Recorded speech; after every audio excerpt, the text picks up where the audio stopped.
Iawn. Felly, croeso, bore da bawb, a croeso i'r gwasanaeth Cymraeg ni yn Salem, ar Zoom ac wedyn ar YouTube. Yr wythnos diwetha, siaradon ni am Deyrnas Duw bod yn ddirgel, yn beth byw, a rhywbeth i'w gymryd o ddifri. A gwnaethon ni feddwl am eriau Iesu am wenydd a chwyn a mwstard a burum. Wrth i ni fynd i bresenoldeb sanctaeth Duw bore heddiw. Ydych chi'n barod i glywed eto am Deyrnas Duw? Dewch a gorwch eich calonnau a'ch meddyliau i weld y deyrnas sydd o'n cwmpas a thu mewn i ni. Dewch ac addolwch y Duw byw. Gweddiwn. Arglwydd Dduw, wrth i ni ddod at ein gilydd y bore yma, diolchwn i ti am dy bresenoldeb yma gyda ni ein bod ni ar wahân. Diolch i ti Arglwydd bod pob un ohonom yn unigryw. Rydym yn dod at ein gilydd fel un corff, ac rydym i gyd yn dysgu ac yn profi pethau mewn gwahanol ffyrdd. Diolchwn i ti am dy air rhyfeddol sy'n rhoi cymaint o ddarlluniau i ni o dy deyrnas. Rhywbeth i bawb. Rhywbeth i fwydo ein calonnau a'n meddyliau. Bydd gyda ni Arglwydd a bendithia ni yn helaeth wrth i ni alw ar dy enw. O Dduw, ni all geriau yn unig gyfleu'r fath braint yw cael bod yn etifeddion dy deyrnas di. Wrth i ni archwilio dy air heddiw, helpa ni i ddysgu am drysorau newydd yn ogystal â'r hen rai. Boed i ni weld y pethau rhyfeddol roedd yn gallu wneud yn ein bywydau. Rydym yn rhan o'r deyrnas, a down at ti mewn parhedig ofyn a rhyfeddod. Amen. Dwi'n mynd i ganu gyda'n gilydd nawr. Dwi'n mynd i rannu fy sgrin gyda chi. Dyma ni.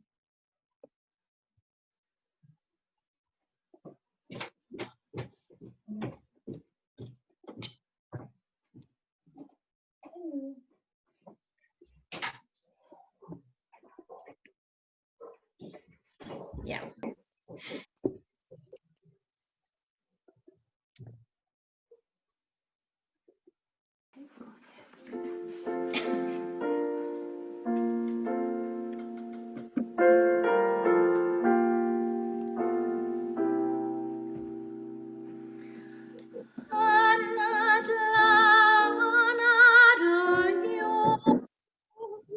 Wedi angofio miwtio bawb, felly dwi'n mynd i miwtio bawb.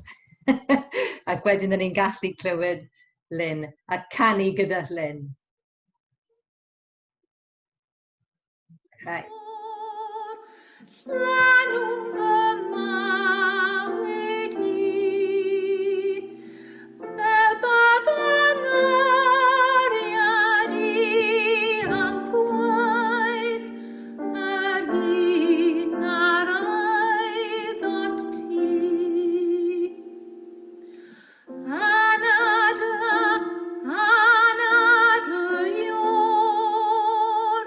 Roi mi galon fi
Iawn. Rwy'n mynd i darllen nawr. Bydd Andrew yn darllen i ni o Lethr Paul at y Philippiaid, pennod 3, adnodau 7 i 11. Bydd rhaid i ti dadmiwtio dy hun, Andrew. Iawn. Dyma ni. Iawn. Diolch. Reit, mae'r darlleniad bore yma te, ar un gyntaf, yn dod o Philippiaid, pennod 3, adnodau 7 hyd at 11.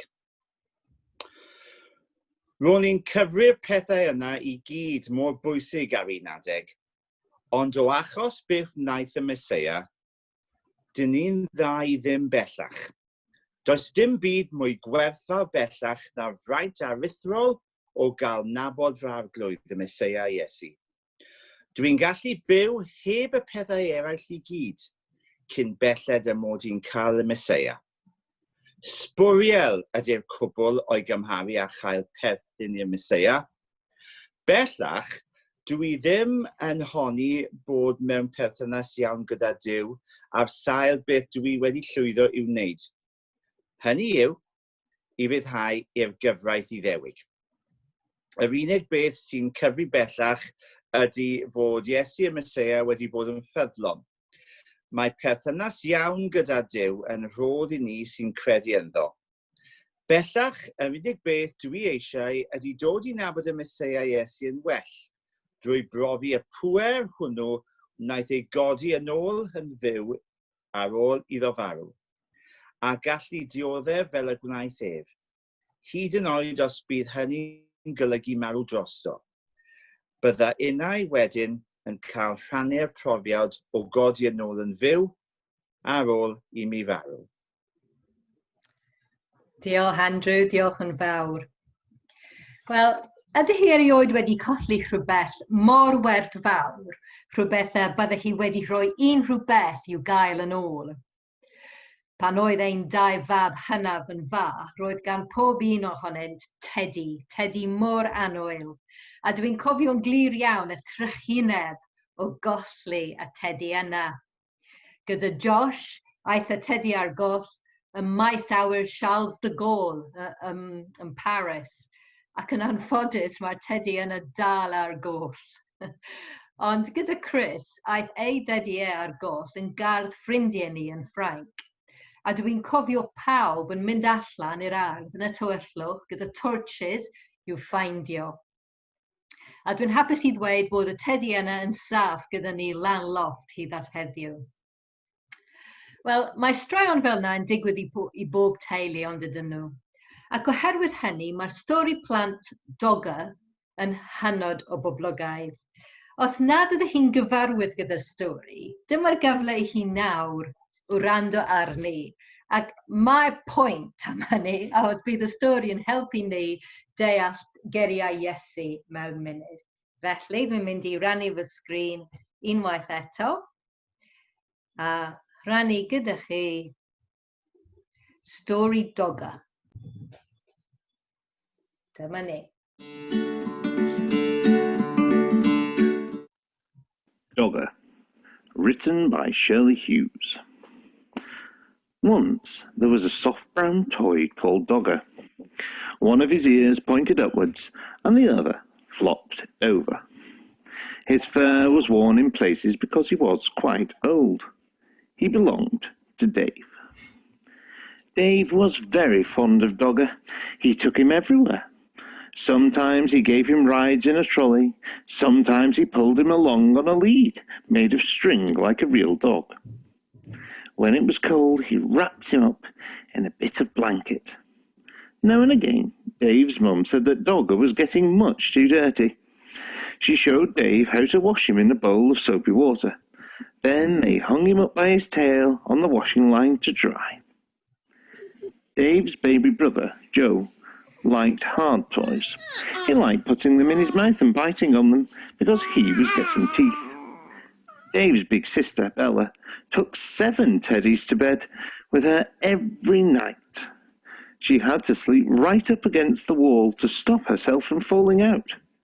But Dave liked only Dogger. One afternoon, Dave and Mum set out to collect Bella from school. Mum took Joe in the pushchair and Dave took Dogger. Next to the school gate where the mums waited was a playing field. Some men with ladders were putting up coloured flags. Mum said that there was going to be a summer fair to get money to buy things for school. Dave pushed Dogger up against the railings to show him what was going on. Just then the children started to come out of school. An ice cream van came round the corner playing a tune. Bella ran up with her satchel flying. "Mum, can we have an ice cream?" Mum gave her the money for 2 cones. Joe didn't have a whole ice cream to himself because he was too dribbly. On the way home, Dave walked beside the pushchair, giving Joe licks of his ice cream. Joe kicked his feet about and shouted for more in between licks. At tea time, Dave was rather quiet. In the bath, he was even quieter. At bedtime, he said, "I want Dogger." But Dogger was nowhere to be found. Mum looked under the bed, she looked behind the cupboard, and she searched in the kitchen and underneath the stairs. Dave watched anxiously through the banisters, and Joe watched through the bars of his cot. Bella joined in the look for Dogger. She turned out her own toy box in case he was in there, but he wasn't. When Dad came home, he looked for Dogger too. He searched in the shed and down the garden path with a torch, but Dogger was quite lost. Dave was very sad when he went to bed. Bella kindly lent him one of her teddies to go to sleep with, but it was not the same thing as Dogger. Dave kept waking up in the night and missing him. The next day was Saturday, and they all went to the school summer fair.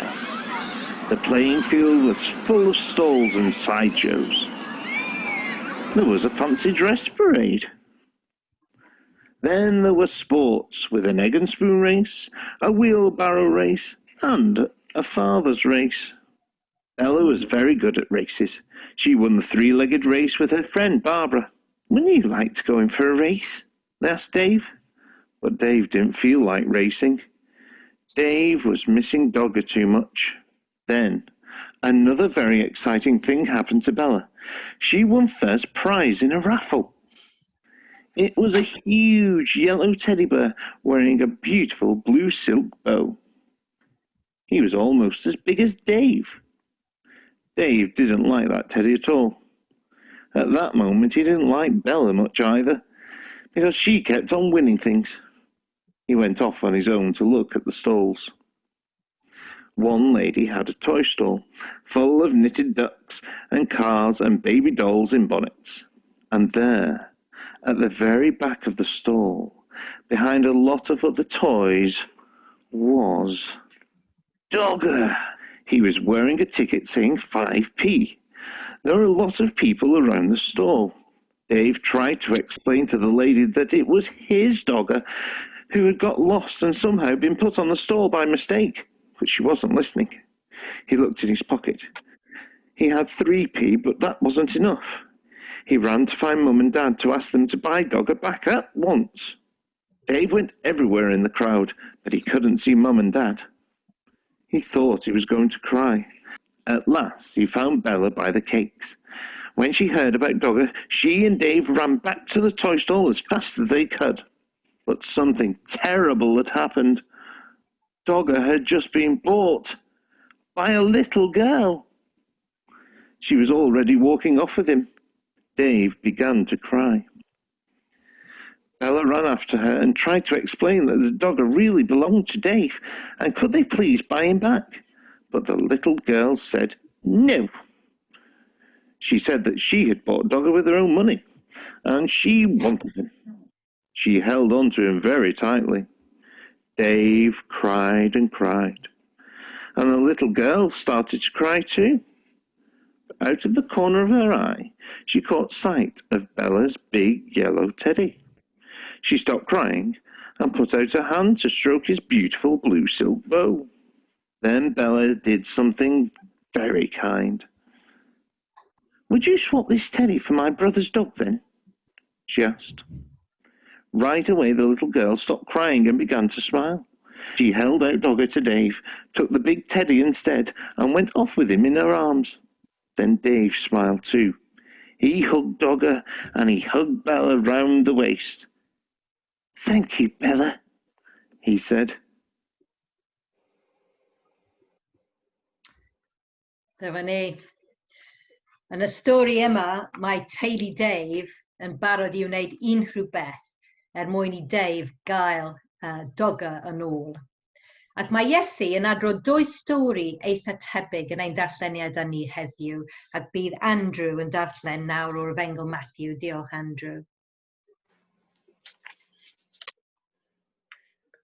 Iawn. Dyma ni te. Matthew 13 yw hwn, a mae yna 2 adnod sef 44 a 45.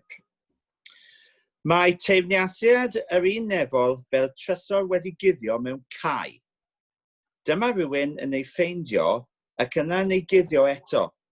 Wedyn mynd yn llawen a gwerthu popeth oedd ganddo mwyn gallu prynu'r cae hwnnw. Mae teyrniasiad yr un nefol hefyd yn debyg I fasnachwr yn casglu perlau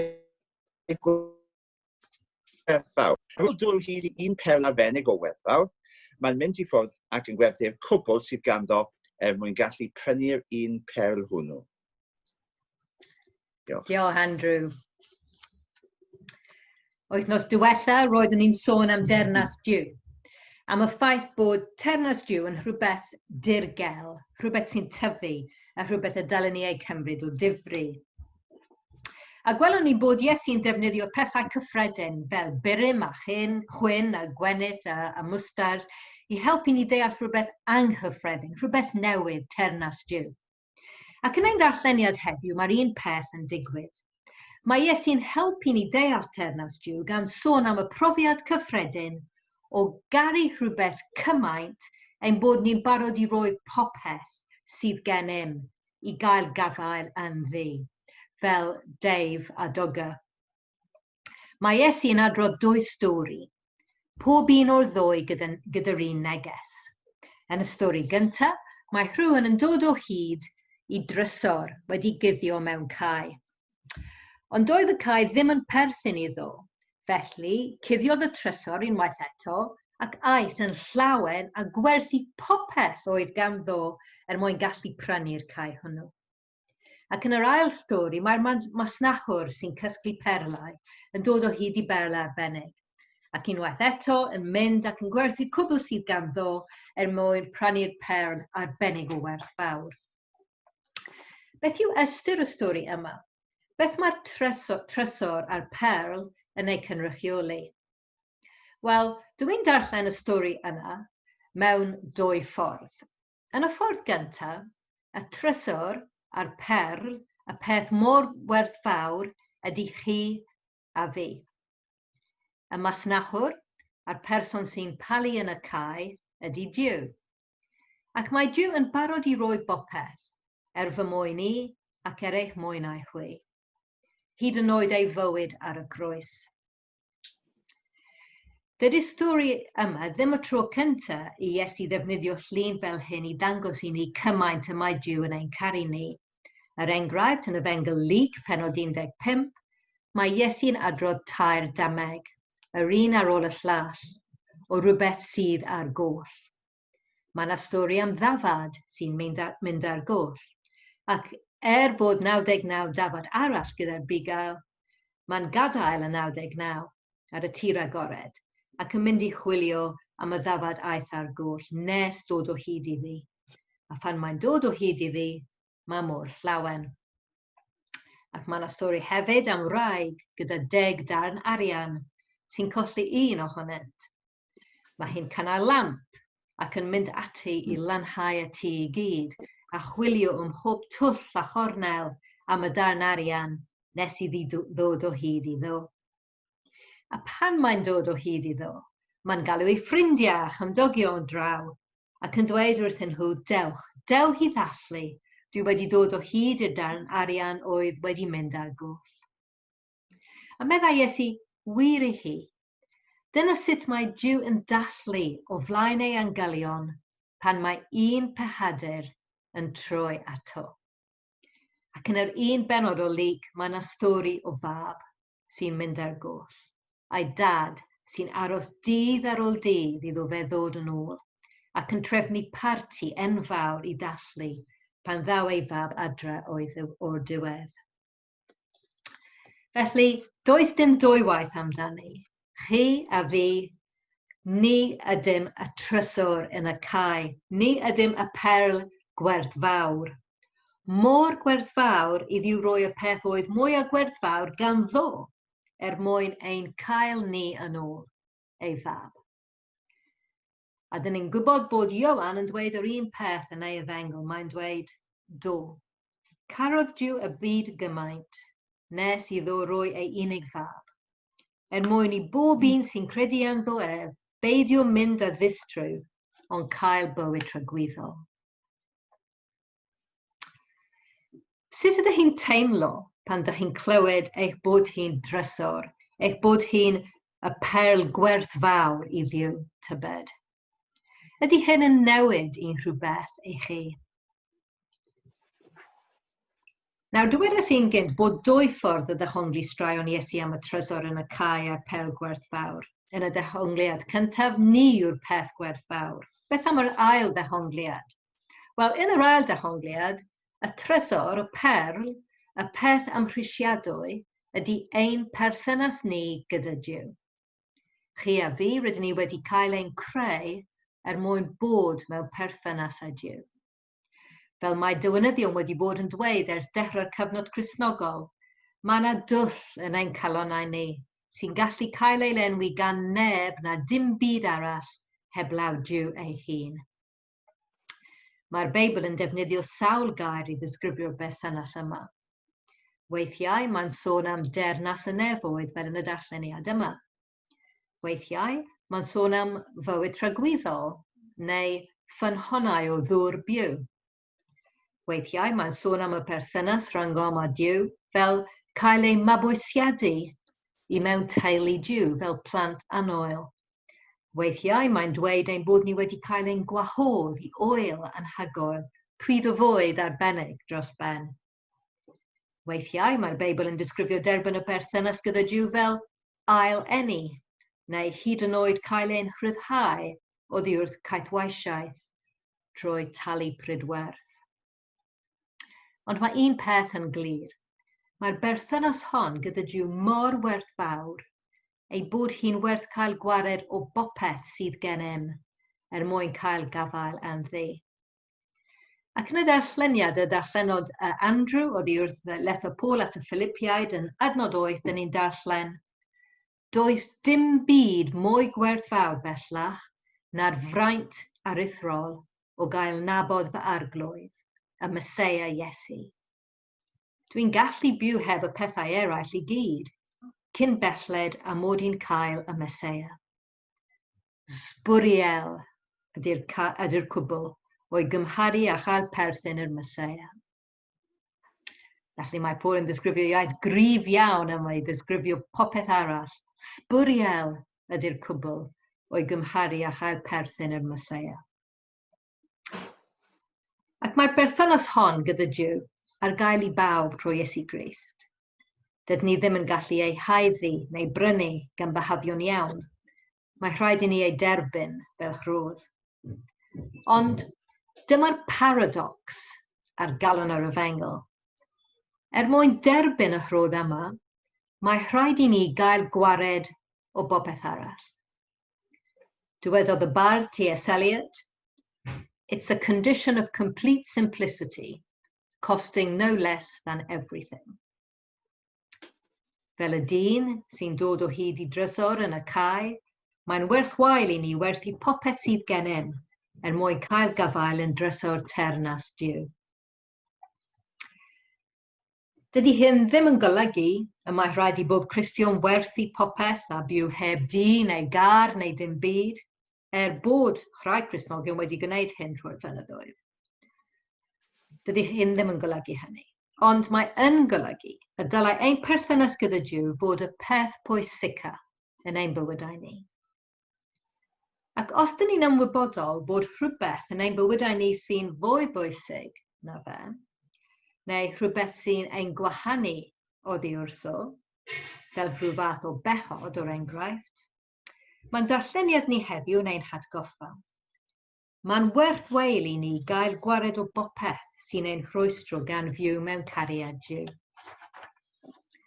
Dyma'r Apostol Paul unwaith eto yn yr un darlleniad. Mae'n dweud, dwi ddim yn honni fy mod i eisoes wedi cyrraedd, nac yn honni bod yn berffaith. Ond dwi'n dal ati mwyn ennill y cwbl mae'r Meseia Iesu wedi fwriadu ar fy nghyfer i pan alwod fi i'w ddilyn. Frodyr a chwiorydd anwr. Dwi ddim am eiliad yn meddwl mod i eisoes wedi cyrraedd. Y cwbl dwi'n ei ddweud ydy hyn. Dwi'n anghofio beth sydd tu cefn i fi, ac yn canolbwyntio fy holl egni ar beth sydd o'm mlaen i. Fel taswn i mewn ras, dwi'n rhedeg at y llynedd derfyn, dy'r bwriad o ennill. Dwi am ennill y wobr sydd gan Dduw ar ein cyfer ni. Ei alwad i'r nefoedd o achos beth wnaeth y Meseia Iesu. Gallai'r neges hon fod yn un anodd.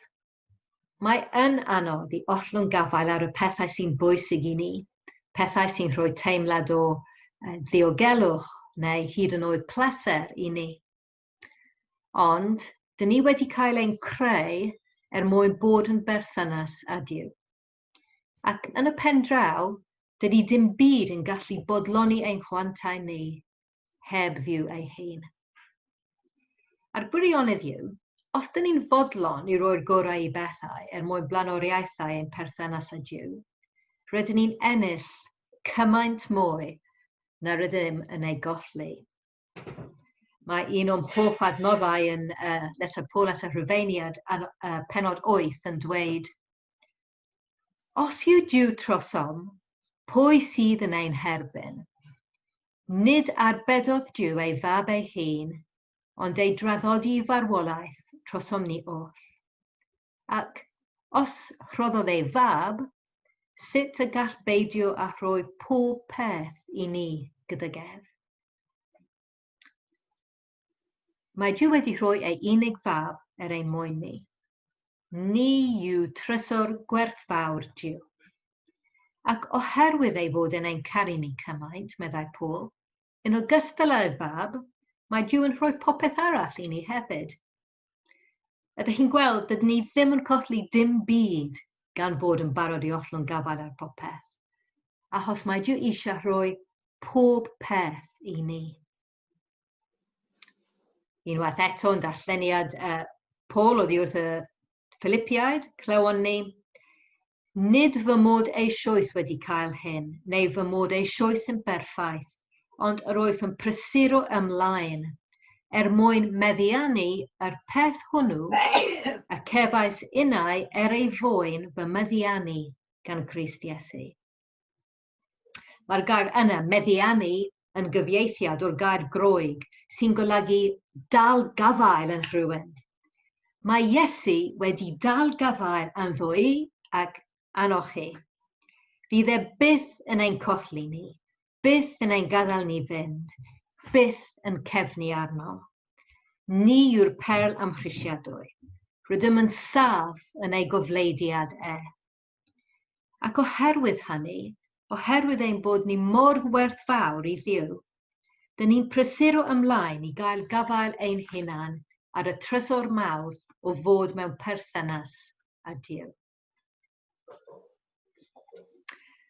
Nawr, wythnos diwetha, siaradais i am y dull sweddaidd o darllen y Beibl, the Swedish Bible Study Method, ac ar y sgrin rhywle, dyma ni.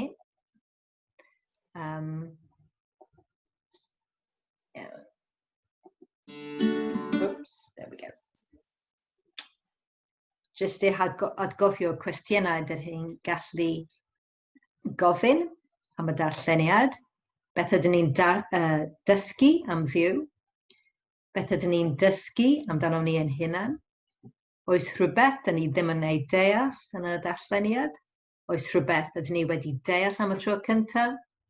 Oes rhyw gorhymen yn y darlleniad? Ac os ydych chi eisiau, dyn ni'n gallu trafod y cwestiynau yna ar WhatsApp yn ystod yr wythnos. Dyn ni'n mynd i ganu unwaith eto nawr gyda Lynn. Na, gyda Lisa tro yma. Gwahoddiad. Gwahoddiad i ni rhoi popeth sydd gennym i Iesu, achos bod Duw yn barod wedi rhoi popeth i ni. Felly dwi'n mynd i miwtio fy hunan.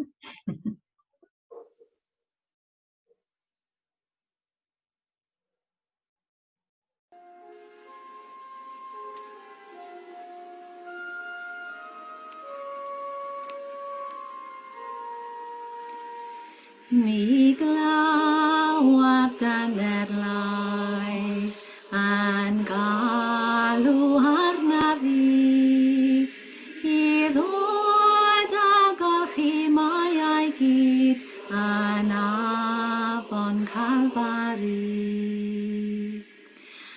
Arglwydd dyma fi ar dalwadi. Lan yn y gwaed a gaed ar Calfari.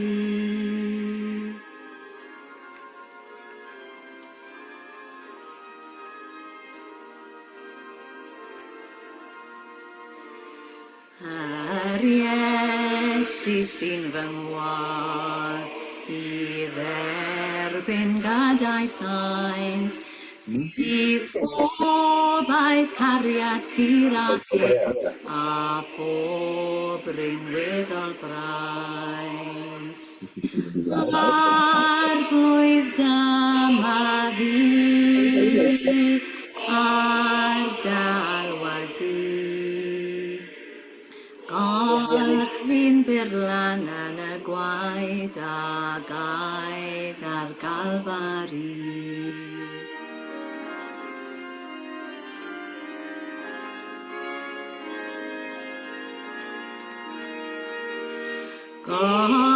Gogoniant byth am dren ac amod ar glanhad, derbyniodd Iesu fel yr wyf a chanaf am y gwaed.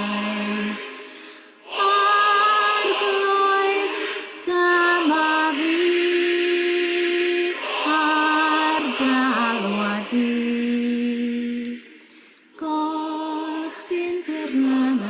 Gwaed a gaed ar Calfari.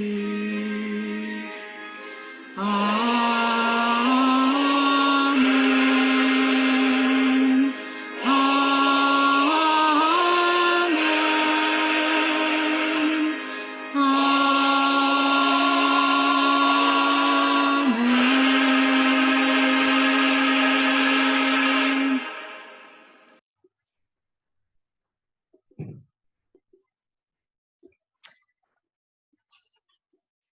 Dyn ni'n mynd i weddio gyda'n gilydd nawr, a bob tro mae cyfle chi ymateb gyda'r geriau ar y sgrin. Maddau i ni arglwydd wrth i ni agor ein calonnau i ti. Arglwydd Dduw, weithiau byddwn yn teimlo nad ydym yn ddigon parod i newid. Ni fyddwn bob amser yn barod i roi'r gorau i rhywbeth, mwyn ennill y peth o werth yr wyt ti'n ei addo. Maddau i ni, arglwydd, wrth i ni agor ein calonnau i ti. Rydym eisiau cadw ein trysorau wedi cloi mewn storfa, yn ddiogel rhag llygad busneslyd. Maddau i ni, arglwydd, wrth i ni agor ein calonnau i ti. Weithiau rydym yn disgwyl cael pethau ar blat. Nid ydym bob amser yn barod i weithio am rhywbeth yr wyt ti'n ei galw i'w wneud. Maddau i ni, arglwydd, wrth i ni agor ein calonau i ti. Rydym eisiau bod yn fyrym yn ein bywydau, ond nid ydym bob amser yn barod i gael ein curo nac i roi'r gorau i'n bywydau hawdd.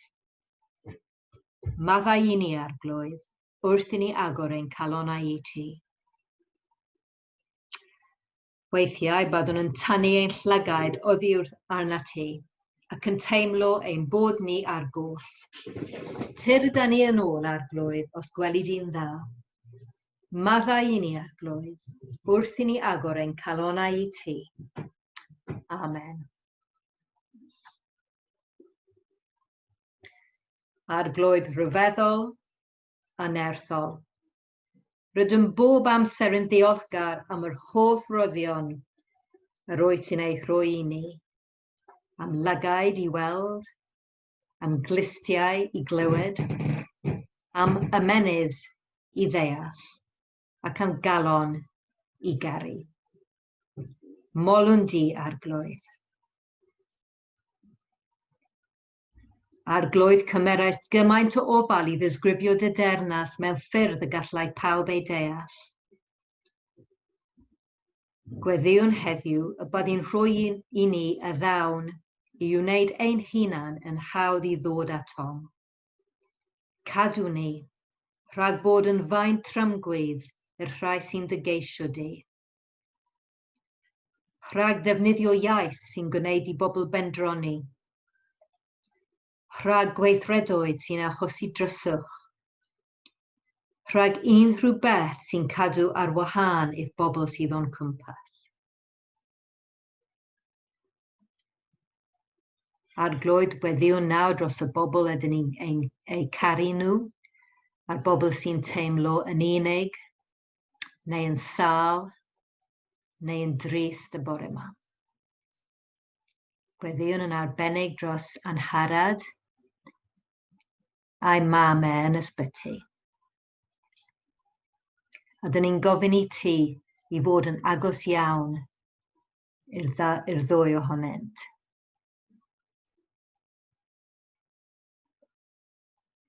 Gweddiwn hefyd dros ein ffrindiau yn teulu ni heddiw sydd angen dy bresenoldeb di, sydd angen dy gysur, dy gymorth a dy nerth.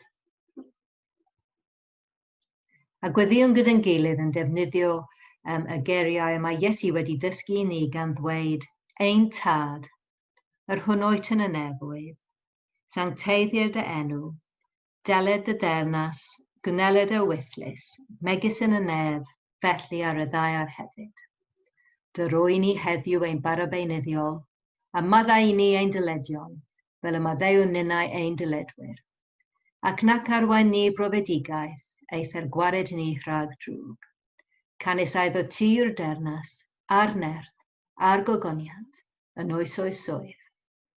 Amen.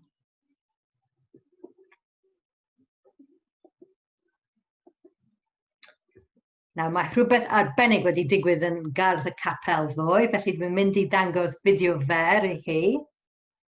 Dyma ni.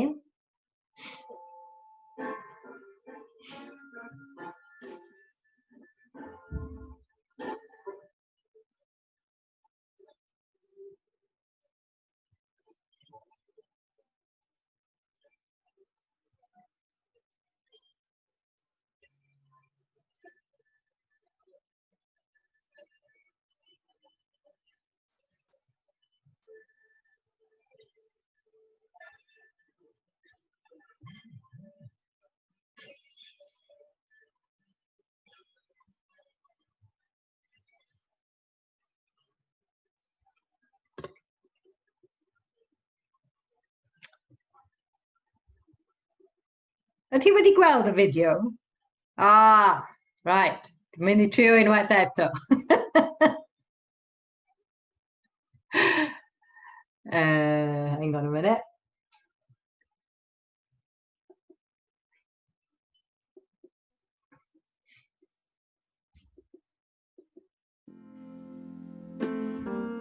Iawn?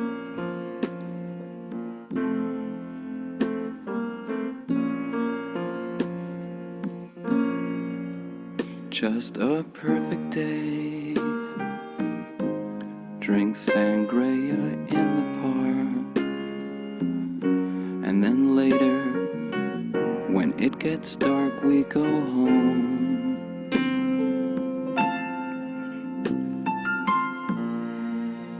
Just a perfect day. Feed animals in the Dyma ni, felly diolch yn fawr i Emma'n arbennig, ond hefyd i bawb sydd wedi helpu gyda arddangos pa gymuned. Ni'n mynd i wneud yr un peth y flwyddyn nesaf dwi'n feddwl, achos roedd hi'n llwyddiant mawr. Right, felly heddiw ydy'r gwasanaeth ola tan, dwi'n meddwl, y 3 ar 20 o Awst. Bydd y gwasanaethau Saesneg yn parhau trwy'r haf, ond nawr mae egwyl o 2 wythnos i'r Wyddfa Cymraeg. Ond, cofiwch, ar y 6 o Fedi wedyn, dyn ni'n nôl yn y capel, a dyn ni wir yn edrych ymlaen ati. Dyn ni'n gallu cadw mewn cysylltiad ar WhatsApp i weddio gyda'n gilydd a dros ein gilydd. A please, cariwch ymlaen i wneud hynny. Ac wrth gwrs, croeso mawr i chi ymuno ar gwasanaeth Saesneg yn ystod yr haf. Wythnos nesaf bydd ar YouTube yn unig, y gwasanaeth Saesneg, ond wedyn ar y byddefnos wedyn, bydd gwasanaeth ar Zoom, a bydd Paul yn dechrau gwasanaeth Zoom. Gret, diolch. Iawn. Felly,